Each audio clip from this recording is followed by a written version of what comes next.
अस्सलामुअलैकुम रहमतुल्लाहि व बरकातुहू। आज मैं आपको एक मतलब फिर ये जो क्लेम मीटर इसके बारे में बताऊंगा। लास्ट वीडियो में मैंने इसको बताया था कि इसके अंदर क्या होता है, लेकिन एक मेरे दोस्त थे उसने कहा कि मैंने कंप्लीट इसका यूज़ करना नहीं बताया। तो अगर आपने पहली वाली वीडियो नहीं देखी तो वो वीडियो में ऊपर कार्ड में दे रहा हूँ, वो वीडियो वो कार्ड में लिंक है, उससे जाकर आप वीडियो देख सकते हैं। मैं जल्दी से आपको इसके बारे में अभी बताने वाला हूँ कि कैसे इस्तेमाल करते हैं। तो सबसे पहले मैं आपको शॉर्ट में बता रहा हूँ जल्दी में कि कंटिन्यूटी कैसे चेक करते हैं। तो अभी देख लीजिए कि इससे ये कंटिन्यूटी ये इनके ऊपर लेकर आ जाओगे, कोई भी वायर हो कोई तो उसमें एक सिरा यहाँ रख लो, इसके दूसरा यहाँ रख लो, ठीक है। ये देखो आपको आवाज़ आपको तक शायद आवाज़ आ रही है यानी बदर टाइप की, तो ये बजा। इसका मतलब है कि वायर बिल्कुल ओके है, यानी कोई वायर की ब्रेकेज वगैरह उसको मालूम करने के लिए कि सर्किट मुकम्मल है या नहीं है, उनके लिए कंटिन्यूटी चेक होती है। तो सिंपल ये है कि कंटिन्यूटी ओके। अब मैं बता रहा हूँ कि वोल्टेज एसी वोल्टेज कैसे चेक करें। तो एसी के ऊपर लेकर आ जाना, ये एसी वोल्टेज, ठीक है। और अब एसी वोल्टेज कैसे आते हैं कैसे चेक करते हैं वो बता दो, ठीक है सर। ये देख लीजिएगा, ये थोड़ा हिल रहा है, ठीक है।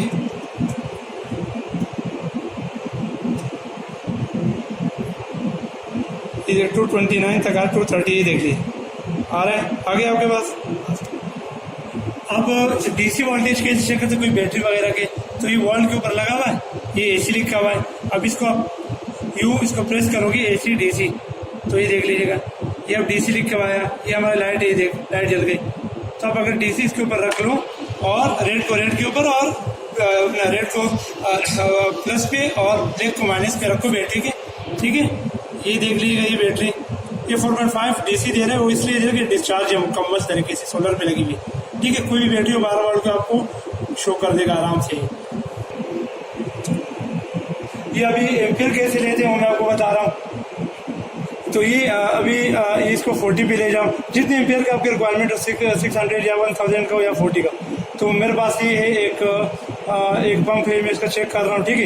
ये 40 पे रखा, यहाँ पे किया, अगर आपको नज़र आ रहा है तो ये 4.67 एम्पियर आ रहा है, इसको होल्ड कर लो, ठीक है। ये निकालो, ये 4.66, ठीक है। इसी तरीके से फ्रिक्वेंसी चेक करने के लिए, ठीक है, तो सिंपल है।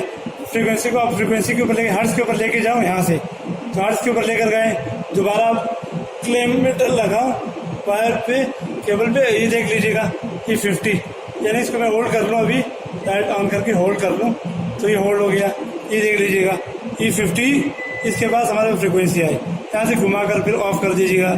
तो ये था सिंपल सा कि ये किस तरीके से हम यूज़ कर सकते हैं क्लेम मीटर को। अगर आपको ये वीडियो पसंद आई है तो वही एक ही बात कि मेरे चैनल को सब्सक्राइब करें, मेरी वीडियोस को लाइक करें और बेल हमारे पास जो आपके पास जो बेल आ रहा है वो जो बेल के ऊपर हिट करें ताकि मेरी नई वीडियोस आप तक पहुँचे। अल्लाह हाफिज़।